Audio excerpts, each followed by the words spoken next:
Shrek ကာလာနဲ့ MGS Cyber Star လေးကတော့ကတ်လုပ်ပြီးသွားပြီဗျ Shrek ဆိုတာတော့သိကြမှာပါကျွန်တော်ကတ်တုံးကားလေးကအစိမ်းရောင်ဘလူးကြီးပေါ့ဗျာ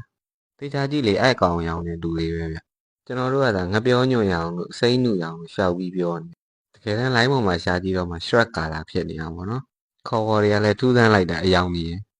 ကတ်လို့တော့ပြီးသွားပြီပေါ့နော်တန်ရှင်းရေးတော့မလုပ်ရသေးဘူးတန်ရှင်းရေးလုပ်ရမယ့်ကားတွေများနေလို့မကိုင်းနိုင်ကြသေးဘူးဒီအယောင်လေးကတော့မောင်းသွားရင်လမ်းပေါ်မှာထင်းနေမှာပေါ့နော်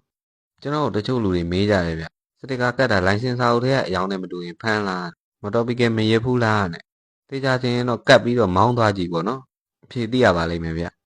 စတာပါဗျတကယ်တမ်းကတ်ပြီးတော့ပြဿနာတက်တဲ့အချိန်ကလိုင်စင်တက်တန်းတိုးတဲ့အချိန်ဖြစ်မယ်ထင်တာပဲအဲ့တော့လိုင်စင်တက်တန်းတိုးပြီးမှကတ်လိုက်ဗျလိုင်စင်တက်တန်းတိုးကနေရင်ပြန်ခွာလိုက်ဗျအဲ့ဒါမကောင်းဘူးလားလမ်းမှာမော်တော်ပီကယ်တွေ့လို့ရင့်ရင်ဘာညာကြရင်လည်းမမိုးနဲ့ပါပေးလိုက်ပေါ့ဗျခင်ဗျားတို့ပေးနေကြမဟုတ်ဘူးလားဒီစတစ်ကာတစ်စည်းလုံးတော့ကတ်နိုင်နေမှာတော့ဗျာဒီမော်တော်ပီကယ်နည်းနည်းပပပေးရတာကိုစာဖွဲ့မနေနဲ့မဟုတ်လဲပေးနေရတာပဲမဟုတ်ဘူးလား